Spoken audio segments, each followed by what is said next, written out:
Hello students. इसके पहले के वीडियो में हम लोगों ने एडिशन और सब्सट्रैक्शन इन वेक्टर्स को देख लिया था।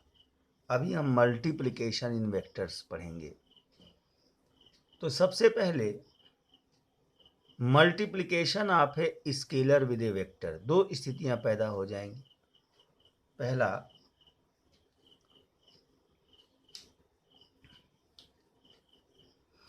Multiplication in vectors.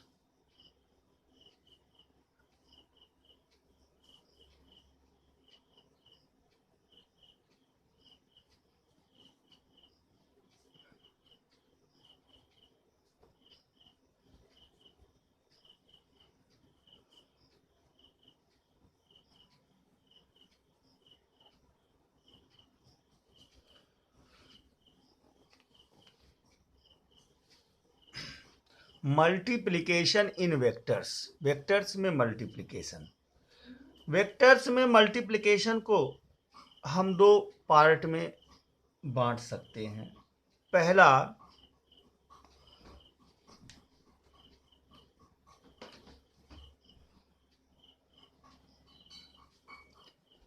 Scalar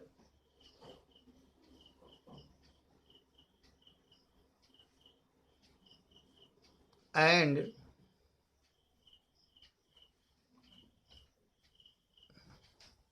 vector product.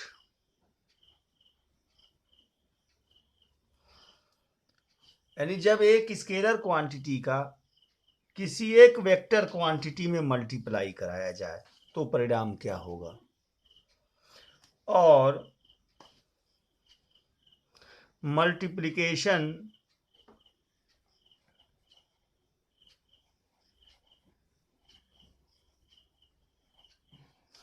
Of vector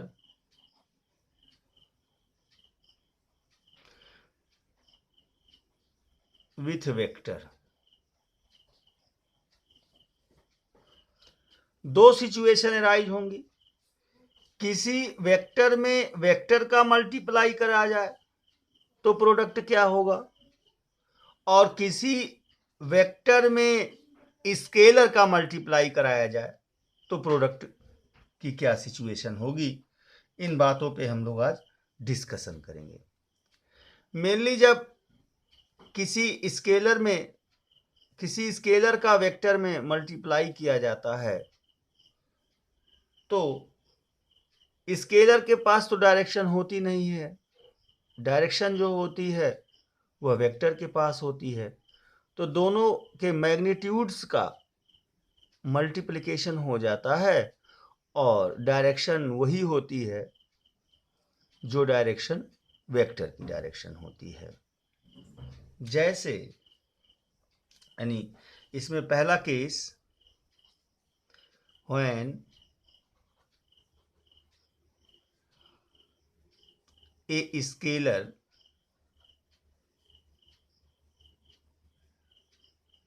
when a vector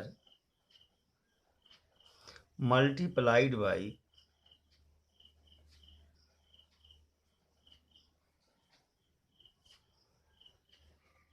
a vector, a scalar। जब किसी वेक्टर को किसी स्केलर से मल्टीप्लाई करते हैं तो क्या होगा, scalar multiplied by vector equal to vector. Example इसका क्या लेंगे,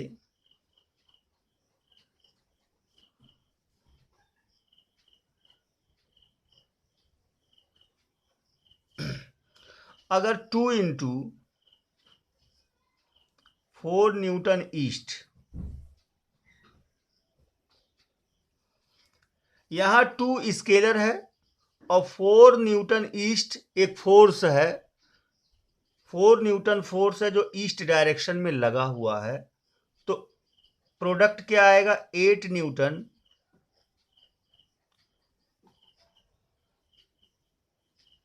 ईस्ट, यानी डायरेक्ट मल्टीप्लाई हो जाएगा।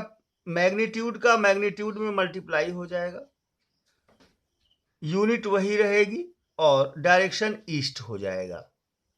यानी अगर किसी प्योर स्केलर का जिसमें कोई यूनिट ना दिया हो उसका किसी वेक्टर से मल्टीप्लाई कराएंगे, यानी ऐसे किसी प्योर स्केलर का जिसमें यूनिट ना दिया हो वेक्टर में मल्टीप्लाई कराएंगे तो प्रोडक्ट मैग्नीट्यूड्स का हो जाएगा और यूनिट वही रहेगी जो वेक्टर का रहेगा और डायरेक्शन वही रहेगी जो वेक्टर का रहेगा। यूं कह सकते हैं कि ये क्लियर एकदम। दूसरा,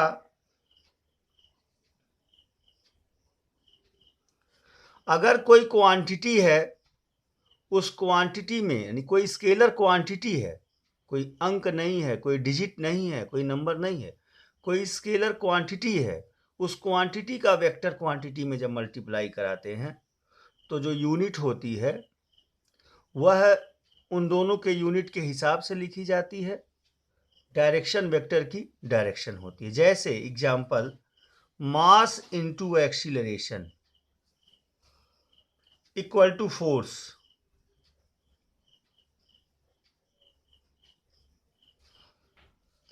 न्यूटन का सेकेंड लॉ आप लोगों ने पढ़ा ही है। न्यूटन के सेकेंड लॉ के हिसाब से force equal to mass into acceleration.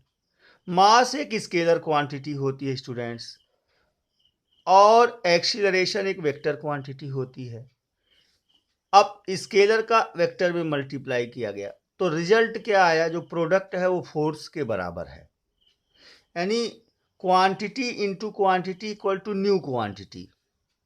जब हम प्रोडक्ट करते हैं तो जब दो क्वांटिटीज का मल्टीप्लाई करते हैं, चाहे वो एक वेक्टर एक स्केलर हो, चाहे वेक्टर वेक्टर हो, जो प्रोडक्ट आता है, जो रिजल्ट आता है वो न्यू क्वांटिटी होता है। Quantity into quantity equal to new quantity. अब यहाँ जो फोर्स होगा इसकी डायरेक्शन क्या होगी, जिस डायरेक्शन में एक्सीलरेशन होगा उसी डायरेक्शन में क्या होगा, फोर्स होगा, और दोनों के प्रोडक्ट का गुणा करा लेंगे और यूनिट क्या हो जाएगी। मास की यूनिट क्या होती है स्टूडेंट्स, किलोग्राम। एक्सीलरेशन की क्या होती है, मीटर सेकेंड पे पावर -2। इस तरह से ये फोर्स की यूनिट बन गई, यानी इनके यूनिट्स एक दूसरे के साथ मिक्सअप हो जाएंगे। तो इस तरह से एक स्केलर का एक वेक्टर में जब गुणा कराते हैं तो परिणाम जो होता है, जो प्रोडक्ट होता है वह वेक्टर ही होता है। नोट जान लें,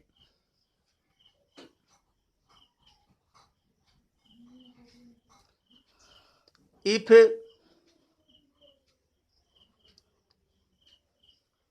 scalar is negative,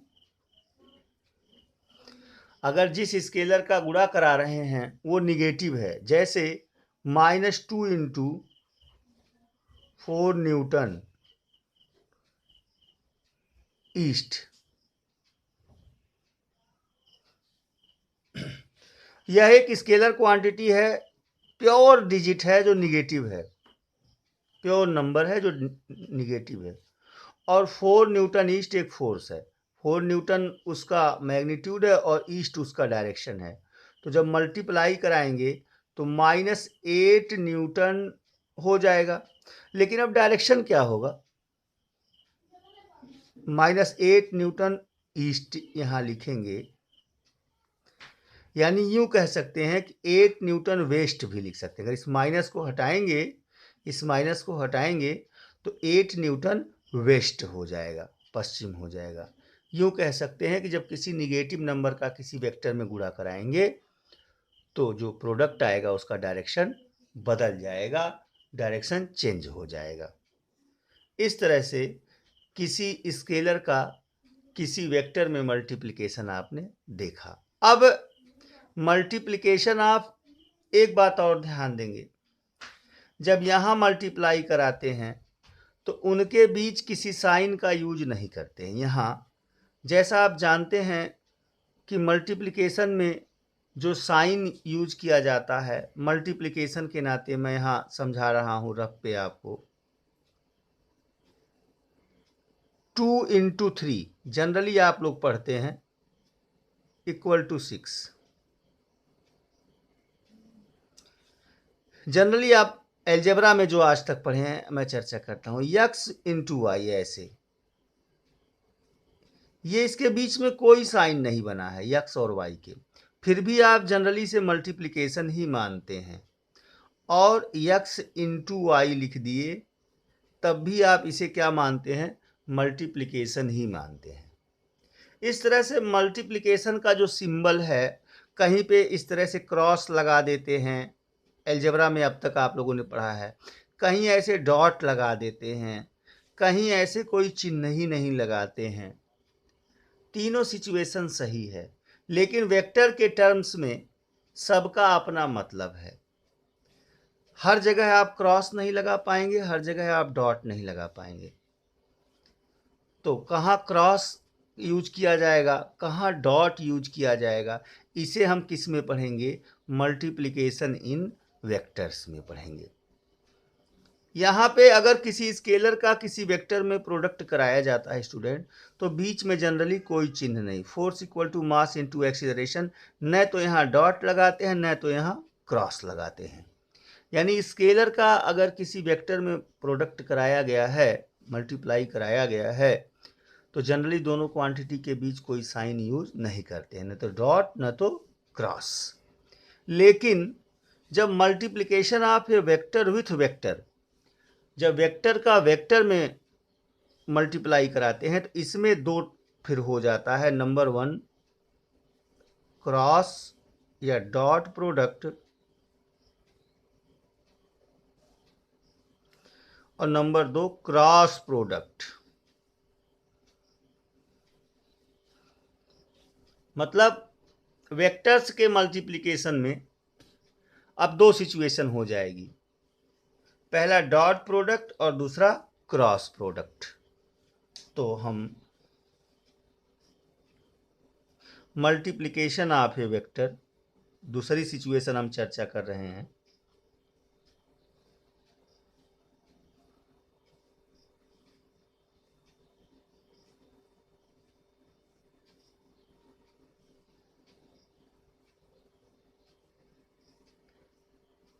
with vector,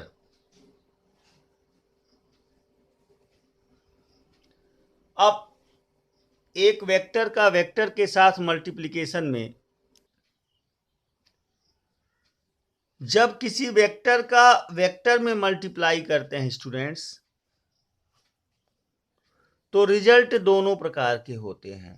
vector multiplied by vector equal to scalar, ये भी पॉसिबल है, और vector multiplied by vector equal to vector, दो वेक्टरों का जो प्रोडक्ट है वह स्केलर भी हो सकता है और वेक्टर भी हो सकता है। यहाँ तो कन्फर्म था कि जब किसी स्केलर का किसी वेक्टर में मल्टीप्लाई कराते हैं तो प्रोडक्ट जो है वह वेक्टर ही होता है, जो रिजल्ट आता है वेक्टर ही आता है। लेकिन यहाँ दो बातें हैं स्टूडेंट्स, अगर किसी वेक्टर में वेक्टर का मल्टीप्लाई कराते हैं तो दो सिचुएशन अराइज होती है। पहला है इसमें ए वेक्टर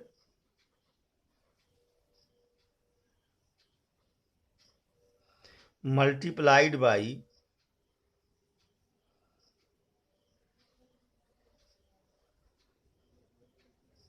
वेक्टर, वेक्टर को वेक्टर से मल्टीप्लाई किया गया and product scalar.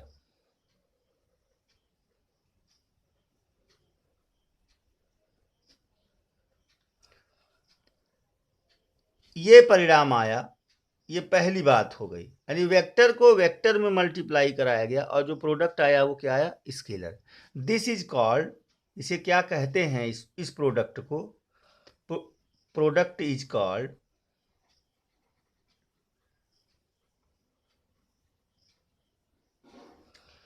Scalar product.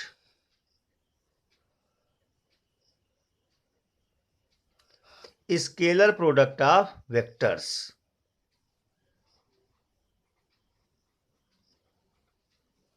और डॉट प्रोडक्ट।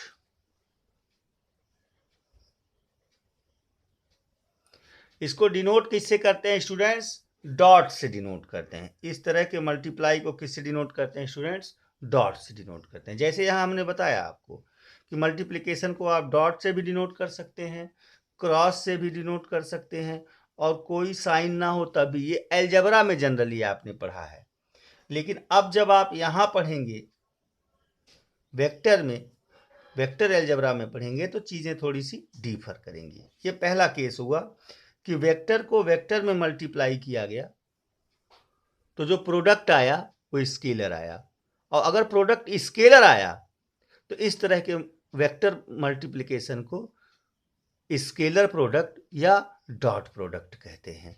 किससे डिनोट करते हैं स्टूडेंट्स? डॉट से। और दूसरा है, इसमें बी लिख देता हूं मैं, when vector multiplied by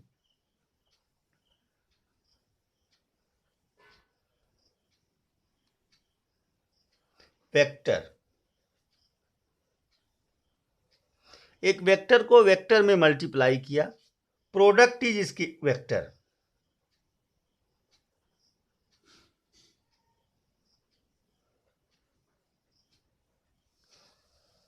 product vector आ गया तो इसे क्या कहेंगे? कॉल्ड वेक्टर प्रोडक्ट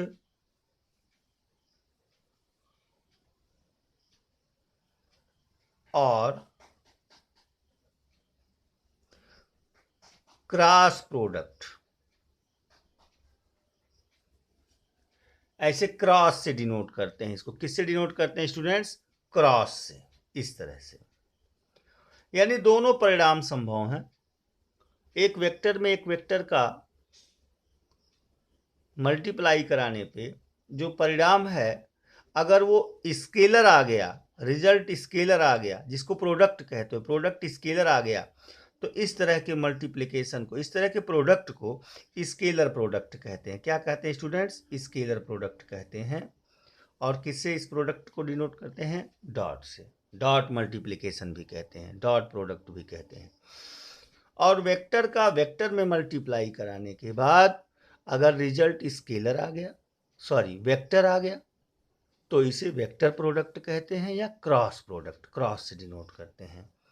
तो सबसे पहले स्केलर प्रोडक्ट या डॉट प्रोडक्ट को हम लोग समझेंगे।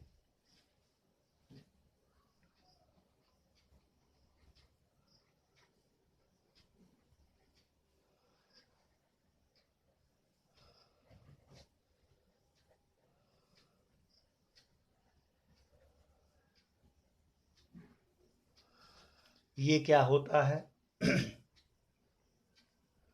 अगर ये कोई दो वेक्टर्स हैं,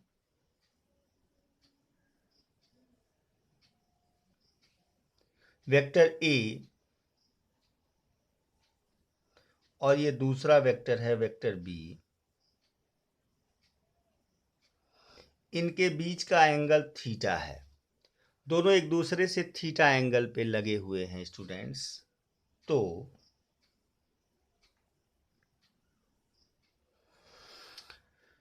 यूं जान लीजिए कि जो डॉट प्रोडक्ट होता है, द स्केलर और dot product of two vectors, vector A dot vector B, मैंने क्या लगा दिया? A dot vector B is equal to magnitude of product of magnitude of both vectors A B into cosine of angle between them.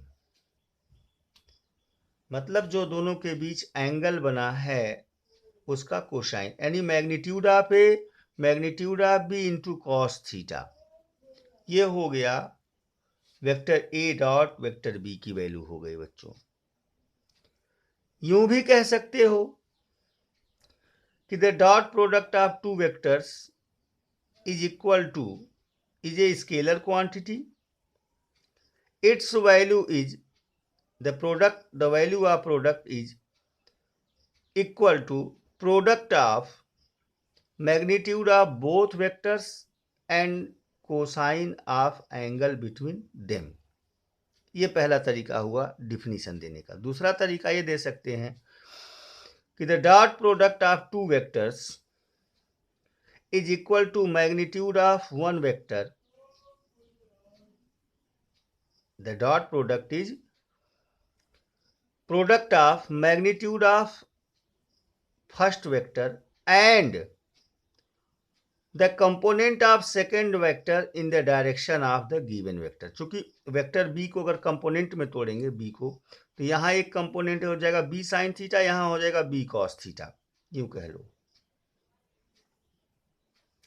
अगर हम एक ही बात नहीं कर रहे हैं, वेक्टर बी को हम रिजॉल्व करें, तो इस हॉरिजॉन्टल डायरेक्शन में जो कंपोनेंट जाएगा कौन सा जाएगा? बी कॉस थीटा जाएगा। तो magnitude of A into B cos theta, यानी पहला वेक्टर और उसकी डायरेक्शन में दूसरे वेक्टर का कंपोनेंट जो पड़ेगा, इन दोनों का जो प्रोडक्ट होता है उसी को क्या कहते हैं? ए डॉट बी कह सकते हैं। इस तरह से दो तरह से आप इसे एक्सप्लेन कर सकते हैं। इसका एग्जाम्पल क्या है?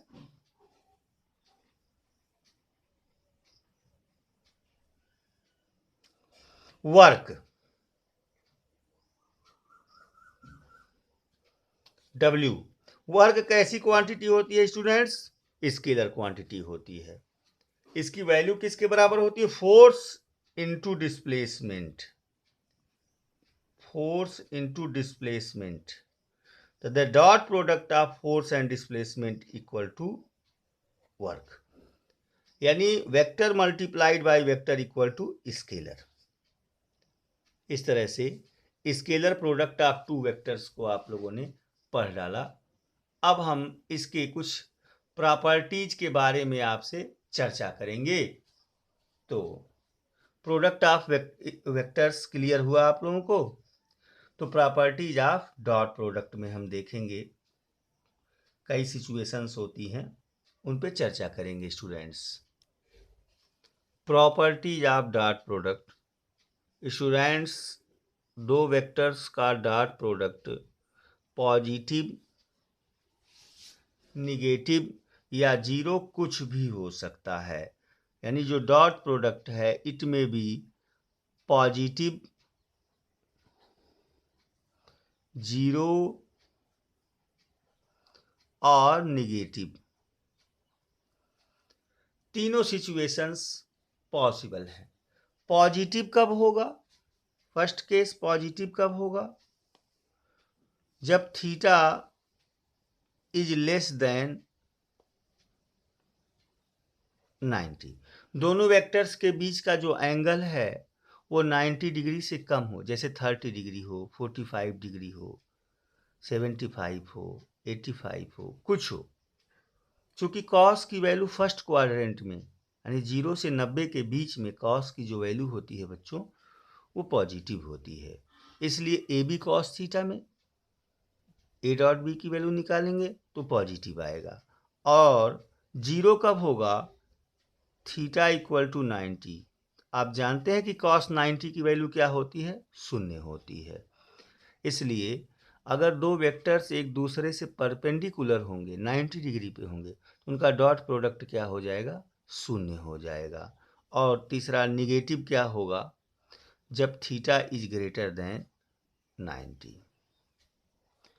थीटा की वैल्यू 90 से जब ज़्यादा हो, जैसे 120 डिग्री हो, 135 डिग्री हो, तो सेकेंड क्वाड्रेंट में कॉस की जो वैल्यू होती है वो निगेटिव होती है बच्चों। इसलिए जो प्रोडक्ट है वो निगेटिव हो जाएगा। तो पॉजिटिव कब होगा? समझ में आ गया। निगेटिव कब होगा? समझ में आया। और जीरो कब होगा? ये तीन सिचुएशंस हैं।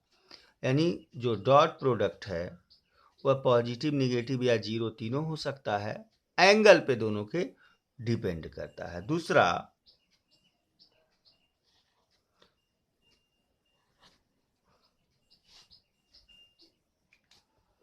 It holds commutative law.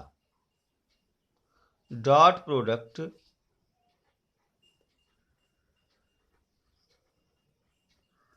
holds commutative law।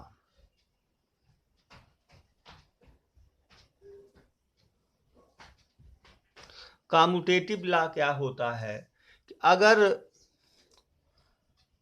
हम क्रम को बदल दें, यानी vector A dot vector B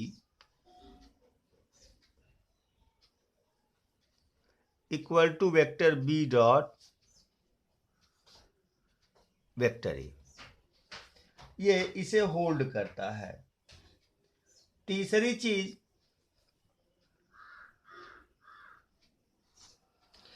किसी वेक्टर में उसी वेक्टर का जो डॉट प्रोडक्ट होता है वह उस वेक्टर के मैग्नीट्यूड के स्क्वायर के इक्वल होता है। रीजन बेटा, vector A dot vector A equal to, यहां लिख देता हूं, vector A dot vector A equal to magnitude of A into magnitude of A into cos 0। चूंकि वेक्टर ए स्वयं वेक्टर ए के साथ कितना एंगल बनाएगा, ए बी कॉस थीटा होता है, तो यहाँ ए की जगह पे फर्स्ट वेक्टर ही ए है, सेकंड वेक्टर भी ए है, और ए स्वयं ए के साथ कितना एंगल बनाएगा, 0 बनाएगा। कॉस 0 की वैल्यू 1 होती है, तो ये कितनी वैल्यू प्रोड्यूस कर देगा, ए स्क्वायर। यानी किसी वेक्टर का उसी वेक्टर में जो डॉट प्रोडक्ट होता है वो उनके मैग्नीट्यूड के स्क्वायर के इक्वल होता है। चौथी बात, अगर यूनिट वेक्टर यानी base unit vectors I dot आई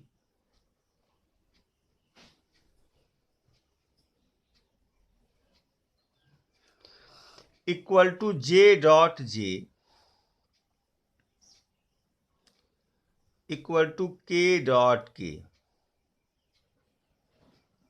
जहां आई जे के क्या आप जान रहे हैं, आई एक्स एक्सिस के लॉन्ग यूनिट वेक्टर है, जे वाई एक्सिस के लॉन्ग और के जेड एक्सिस के लॉन्ग, इनकी वैल्यू 1 होती है। रीजन यही है, I dot I equal to magnitude of I into magnitude of I into cos 0, और आई का जो मैग्नीट्यूड होता है या जे का या के का 1 होता है, तो I dot I equal to क्या हो जाएगा, 1 का स्क्वायर मीन्स 1 हो जाएगा। जबकि I dot J equal to J dot K equal to K dot I equal to 0, यानी उसकी वैल्यू 0। क्यों, आई और जे के या के आई ये सब एक दूसरे से परपेंडिकुलर होते हैं, तीनों एक्सिस के लॉन्ग लगे हैं, और तीनों एक्सिस एक दूसरे के क्या होती हैं स्टूडेंट्स, परपेंडिकुलर होती हैं, इसलिए इनका प्रोडक्ट, इनके बीच का एंगल 90 डिग्री बन जाएगा। आई डॉट जे करोगे तो magnitude of I magnitude of J into cos 90, 1 into 1 into 0 equal to 0 हो जाएगा। अब अगर if A equal to A X I plus A Y J plus A Z K and vector B equal to B X I plus B Y J plus B Z K, यानी rectangular component में resolve करके किसी दो vectors को दिया गया है, तो उनका जो डॉट प्रोडक्ट होगा vector A dot vector B equal to A X into B X plus A Y into B Y plus A Z into B Z. इस दशा में इनके बीच का अगर एंगल निकालना है, अगर अकेले वेक्टर ए का मैग्नीट्यूड बताना है, वेक्टर ए का मैग्नीट्यूड बताना है, तो वह under root A x square plus A Y square plus A Z square. किसी का अगर आपको इस तरह से तोड़ के दिया है, जैसे आपको दिया है vector A equal to 2i plus 3j plus 4k, और a का मैग्नीट्यूड बताना है आपको। वेक्टर एरो हटा दीजिए, तो a का जो मैग्नीट्यूड हो जाएगा 2 का स्क्वायर प्लस 3 का स्क्वायर प्लस 4 का स्क्वायर,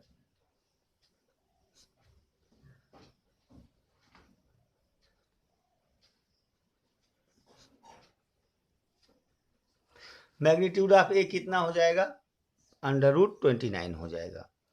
यानी इस तरह से ए डॉट बी की वैल्यू यह हो जाएगी। अगर ए का मैग्नीट्यूड आपको अकेले ए वेक्टर ए का मैग्नीट्यूड बताना होगा तो इससे बताएंगे, अकेले बी का मैग्नीट्यूड बताना होगा तो B X square plus B Y square plus B Z square से बता देंगे।